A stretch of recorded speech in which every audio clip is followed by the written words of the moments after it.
গাজার মাটিতে যখন এখনও হাজার হাজার শহীদের রক্তের দাগ শুকায়নি, ফিলিস্তিনের মায়েরা যখন তাদের সন্তানদের ছিন্ন ভিন্ন দেহ খুঁজছে, ঠিক তখনই রিয়াদের শীতাতপ নিয়ন্ত্রিত প্রাসাদে বসে লেখা হচ্ছে মুসলিম উম্মার সাথে ইতিহাসের সবচেয়ে বড় বিশ্বাসঘাতকতার নতুন অধ্যায়। সৌদি আরবের ক্রাউন প্রিন্স মোহাম্মদ বিন সালমান, যিনি নিজেকে মুসলিম বিশ্বের নেতা বলে দাবি করেন, তিনি আবারও ইসরায়েলের দিকে বন্ধুত্বের হাত বাড়ানোর জন্য প্রস্তুত।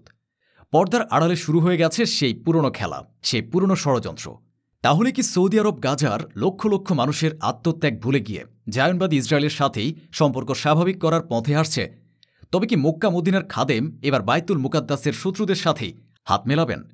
ওয়াশিংটনে মোহাম্মদ বিন সালমানের আসন্ন সফর কি শুধুই একটি রাষ্ট্রীয় সফর, নাকি এটি আমেরিকার পাতা নতুন এক ফাঁদ, যার মূল উদ্দেশ্য ফিলিস্তিনিদের দ্বিরাষ্ট্র সমাধানের স্বপ্নকে চিরতরে কবর দেওয়া? কাজাখস্তানের মতো একটি মুসলিম দেশ কেন হঠাৎ আব্রাহাম অ্যাকর্ডে যোগ দিল? কিসের লোভে একই বিশ্বাসঘাতকতার পথে হাঁটার সিদ্ধান্ত নিতে চলেছে সৌদি আরব? কেন মুসলিম বিশ্বের নেতা হিসেবে পরিচিত সৌদি আরব আজ ইসরায়েলের পায়ে আশ্রয় নিতে চাইছে? এর পেছনে আসল কারণ কি? আর সবচেয়ে বড় প্রশ্ন, এই গোপন আতাতের পেছনে আমেরিকার আসল উদ্দেশ্য কি? মধ্যপ্রাচ্যে আরেকটি যুদ্ধ বাঁধানো, নাকি ইরানকে ঠেকাতে একটি নতুন শয়তানি জোট তৈরি করা? এই সব প্রশ্নের উত্তর জানতে আমাদের ডুব দিতে হবে মধ্যপ্রাচ্যের ক্ষমতা এবং বিশ্বাসঘাতকতার সেই অন্ধকার জগতে, যেখানে পর্দার আড়ালে দেশের ভাগ্য নির্ধারিত হয়, আর পর্দার সামনে চলে ধর্ম ও মানবতার নাটক। এই নতুন ষড়যন্ত্রের প্রথম স্ফুলিঙ্গটি জ্বলে ওঠে ইসরায়েলি সংবাদ মাধ্যম কান নিউজের একটি এক্সক্লুসিভ রিপোর্ট থেকে। সে রিপোর্টে সৌদি রাজপরিবারের এক অভ্যন্তরীণ সূত্রের বরাতে দাবি করা হয় যে ক্রাউন প্রিন্স মোহাম্মদ বিন সালমানের আসন্ন ওয়াশিংটন সফরের আগে রিয়াদ এবং তেল আবিবের মধ্যে পর্দার আড়ালে আবারও আলোচনা শুরু হয়েছে। এ আলোচনা নাকি ৭ই অক্টোবরের আগের সেই বন্ধুত্বপূর্ণ পর্যায়ে ফিরে গেছে। এই খবরটি এমন এক সময়ে ফাঁস হল যখন সৌদি আরব প্রকাশ্যে গাজায় ইসরায়েলি হামলার তীব্র নিন্দা জানাচ্ছে এবং ফিলিস্তিনিদের জন্য দ্বিরাষ্ট্র সমাধানের কথা বলছে। তাহলে কোনটি আসল সৌদি আরব? যে সৌদি আরব গাজার জন্য কুম্ভীরাস্ত্র ফেলে, নাকি যে সৌদি আরব গোপনে ইসরায়েলের সাথে হাত মেলায়? উত্তরটি হল দুটি। এটি মোহাম্মদ বিন সালমানের ভয়ঙ্কর ডাবল গেম বা দ্বিমুখী নীতি। প্রকাশ্যে তিনি ফিলিস্তিনিদের প্রতি সমর্থন দেখিয়ে আরব বিশ্বের এবং মুসলিম উম্মার নেতা হিসাবে নিজের ভাবমূর্তি ধরে রাখতে চান, কিন্তু গোপনে তার আসল লক্ষ্য সম্পূর্ণ ভিন্ন। ওয়াশিংটন ভিত্তিক থিঙ্ক ট্যাঙ্ক মিডল ইস্ট ইনস্টিটিউটের একজন সিনিয়র ফেলো, যিনি নাম প্রকাশ না করার শর্তে বলেন, এমবিএসের কাছে দ্বিরাষ্ট্র সমাধান একটি দর কষাকষির কার্ড মাত্র। তিনি এই কার্ডটি ব্যবহার করে আমেরিকার কাছ থেকে ৩টি জিনিস আদায় করতে চান। ১. আমেরিকার সাথে একটি আনুষ্ঠানিক নিরাপত্তা চুক্তি, যা ইরান বা অন্য কোনো শত্রু হামলা করলে আমেরিকাকে সৌদি আরবকে রক্ষা করতে বাধ্য করবে। ২. আমেরিকার কাছ থেকে পারমাণবিক প্রযুক্তি, যা দিয়ে তারা তাদের নিজস্ব পারমাণবিক কর্মসূচি শুরু করতে পারবে। এবং ৩. অত্যাধুনিক মার্কিন অস্ত্র, যা তাদের ইয়েমেনে হুতিদের বিরুদ্ধে এবং ইরানের বিরুদ্ধে সামরিক শ্রেষ্ঠত্ব দেবে। এই ৩টি জিনিস পাওয়ার বিনিময়ে মোহাম্মদ বিন সালমান ইসরায়েলের সাথে সম্পর্ক স্বাভাবিক করতে প্রস্তুত। ফিলিস্তিনিদের অধিকার, গাজার গণহত্যা বা বাইতুল মুকাদ্দাসের পবিত্রতা, এগুলো তার কাছে ভূরাজনৈতিক স্বার্থ এবং ব্যক্তিগত ক্ষমতার লড়াইয়ের চেয়ে বেশি মূল্যবান নয়।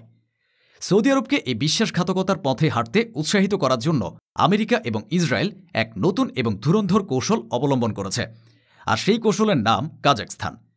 সম্প্রতি মধ্য এশিয়ার তেল সমৃদ্ধ মুসলিম দেশ কাজাখস্তান হঠাৎ করেই আব্রাহাম অ্যাকর্ডে যোগ দেওয়ার ঘোষণা দিয়েছে। বাহ্যিকভাবে এটি একটি সাধারণ কূটনৈতিক ঘটনা, কিন্তু এর আড়ালে লুকিয়ে আছে মোসাদ এবং সিআইএর এক গভীর ষড়যন্ত্র। আল মনিটরের এক অনুসন্ধানী প্রতিবেদন অনুযায়ী ইসরায়েল গত কয়েক বছর ধরে কাজাখস্তানে বিলিয়ন বিলিয়ন ডলার বিনিয়োগ করেছে।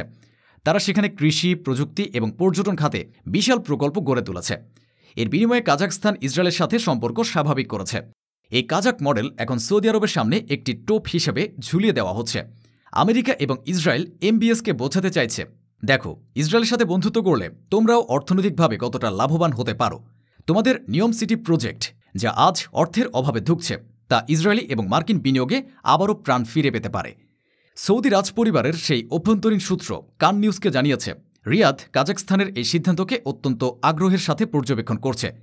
এটি প্রমাণ করে মোসাদের পাতা এই ফাঁদে সৌদি আরব পা দিতে চলেছে। কাজাখস্তান হল সেই ট্রোজান হর্স, যার ভেতরে লুকিয়ে থাকা আসল সৈনিক হল অর্থনৈতিক লোভ, যা দিয়ে রিয়াদকে দখল করার পরিকল্পনা করা হচ্ছে। কিন্তু কেন মুসলিম বিশ্বের সবচেয়ে ধনী এবং প্রভাবশালী দেশ সৌদি আরব আজ ইসরায়েলের মতো একটি বিতর্কিত দেশের সাথে হাত মেলাতে এত মরিয়া? এর পেছনে রয়েছে দুটি প্রধান চালিকা শক্তি, ভয় এবং উচ্চাভিলাষ। ভয়, এই ভয় হল ইরানের অপ্রতিরোধ্য উত্থানের ভয়। মোহাম্মদ বিন সালমান দেখছেন মধ্যপ্রাচ্যে আমেরিকার প্রভাব দিন দিন কমছে। ইরাক, সিরিয়া, লেবানন এবং ইয়েমেন, এই 4টি আরব দেশের উপর এখন ইরানের নিরঙ্কুশ প্রভাব। ইয়েমেনে সৌদি আরব প্রায় 1 দশক ধরে যুদ্ধ করেও হুতিদের পরাজিত করতে পারেনি, বরং হুতিদের মিসাইল এবং ড্রোন হামলা এখন রিয়াদের প্রাসাদ পর্যন্ত পৌঁছে যাচ্ছে। এমবিএস বুঝতে পারছেন আমেরিকার উপর আর ভরসা করা যায় না, তাই শত্রুর শত্রু আমার বন্ধু, এই নীতি অনুসরণ করে তিনি এখন ইরানের বিরুদ্ধে ইসরায়েলের সামরিক এবং গোয়েন্দা শক্তিকে ব্যবহার করতে চাইছেন। তিনি ইসরায়েলের আয়রন ডোম এবং পারমাণবিক শক্তির ছাতার নিচে আশ্রয় নিয়ে নিজের রাজতন্ত্রকে রক্ষা করতে চাইছেন। উচ্চাভিলাষ, মোহাম্মদ বিন সালমান শুধু সৌদি আরবের ক্রাউন প্রিন্স হয়েই থাকতে চান না, তিনি নিজেকে মধ্যপ্রাচ্যের একচ্ছত্র আধিপত্য হিসেবে প্রতিষ্ঠা করতে চান। তিনি চান তার প্রজেক্ট নিয়ম সিটি দুবাই বা দোহাকে ছাড়িয়ে বিশ্বের সবচেয়ে আধুনিক শহরে পরিণত হোক। তিনি চান সৌদি আরব হোক বিশ্বের প্রযুক্তি এবং অর্থনীতির কেন্দ্রবিন্দু। আর এই স্বপ্ন পূরণের জন্য তার প্রয়োজন পশ্চিমা প্রযুক্তি, বিনিয়োগ এবং নিরাপত্তা। আর সেই দরজা খোলার একমাত্র চাবিকাঠি হল ইসরায়েল। তেল আবিব ভিত্তিক ইসরায়েল হাইয়ুম পত্রিকার এক ফাঁস হওয়া রিপোর্ট অনুযায়ী নিয়ম সিটির জন্য প্রয়োজনীয় কৃত্রিম বুদ্ধিমত্তা, সাইবার নিরাপত্তা এবং মরুভূমিতে চাষাবাদের প্রযুক্তি সরবরাহ করার জন্য ইসরায়েলি কোম্পানিগুলোর সাথে গোপনে শত শত মিলিয়ন ডলারের চুক্তি স্বাক্ষরিত হয়েছে। এমবিএস ভালো করে জানেন ফিলিস্তিনিদের জন্য মায়াকান্না দেখিয়ে তিনি আরব বিশ্বের সমর্থন পাবেন, কিন্তু তার স্বপ্নের নিয়ম সিটি নির্মাণ করতে হলে তাকে ইসরায়েলি প্রযুক্তি এবং মার্কিন বিনিয়োগের উপরই নির্ভর করতে হবে।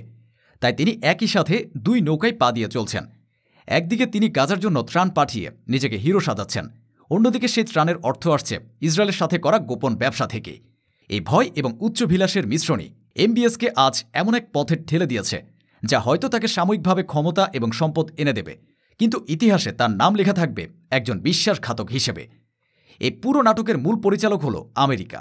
ওয়াশিংটনে মোহাম্মদ বিন সালমানের আসন্ন সফর কোনো সাধারণ সফর নয়, এটি মধ্যপ্রাচ্যের মানচিত্র নতুন করে আঁকার এক চূড়ান্ত ষড়যন্ত্র। আমেরিকার আসল উদ্দেশ্য দ্বিরাষ্ট্র সমাধান বা ফিলিস্তিনিদের অধিকার প্রতিষ্ঠা নয়, তাদের আসল উদ্দেশ্য হল ইরানকে কেন্দ্র করে গড়ে ওঠা প্রতিরোধের অক্ষশক্তিকে ধ্বংস করা। আর এর জন্য তারা একটি নতুন ইরান বিরোধী শয়তানি জোট তৈরি করতে চাইছে, যার প্রধান 3 সদস্য হবে আমেরিকা, ইসরায়েল এবং সৌদি আরব। এই জোটের লক্ষ্য হবে অর্থনৈতিকভাবে ইরানকে পঙ্গু করে দেওয়া, সিরিয়া ও ইরাক থেকে ইরানের প্রভাব মুছে ফেলা, ইয়েমেনে হুতিদের চূড়ান্তভাবে পরাজিত করা এবং বাব আল মানদেব প্রণালীর নিয়ন্ত্রণ নেওয়া, এবং প্রয়োজনে ইরানের উপর একটি সমন্বিত সামরিক হামলা চালানো। আমেরিকা জানে সৌদি আরবকে ছাড়া এই জোট গড়া অসম্ভব, তাই তারা এমবিএসকে তার কাঙ্ক্ষিত সব কিছু মানে নিরাপত্তা চুক্তি, পারমাণবিক চুক্তি, অত্যাধুনিক অস্ত্র দিতে প্রস্তুত, শুধু একটি শর্তে ইসরায়েলকে স্বীকৃতি দিতে হবে। এটি ফিলিস্তিনিদের পিঠে ছুরি মারার শামিল, কিন্তু ওয়াশিংটনের কাছে তাদের ভূরাজনৈতিক স্বার্থের সামনে ফিলিস্তিনিদের জীবনের কোনো মূল্য নেই। ইতিহাস সাক্ষী, যারা নিজেদের ভাইদের সাথে বিশ্বাসঘাতকতা করে শত্রুদের সাথে হাত মেলায় তাদের পতন অনিবার্য। আনোয়ার সাদাত থেকে শুরু করে গাদ্দাফি পর্যন্ত ইতিহাস এমন উদাহরণে পরিপূর্ণ। মোহাম্মদ বিন সালমান আজ এক ঐতিহাসিক ক্রস রোডে দাঁড়িয়ে। তিনি কি গাজার শহীদদের রক্তের সাথে বেইমানি করে মুসলিম উম্মার শত শত কোটি মানুষের আবেগকে পায়ে দোলে জায়নবাদী ইসরায়েলের সাথে হাত মেলাবেন, নাকি তিনি শেষ মুহূর্তে তার ভুল বুঝতে পেরে মুসলিম বিশ্বের সম্মান রক্ষা করবেন? উত্তর যাই হোক, একটি বিষয় স্পষ্ট, রিয়াদের আকাশে আজ ঘুরপাক খাচ্ছে বিশ্বাসঘাতকতার কালো মেঘ, যা হয়তো খুব শীঘ্রই এক ভয়ঙ্কর তুফান হয়ে নেমে আসবে। যে তুফান শুধু সৌদি রাজতন্ত্রকেই না, সমগ্র মধ্যপ্রাচ্যকে এক নতুন এবং আরও রক্তক্ষয়ী সংঘাতের দিকে ঠেলে দেবে।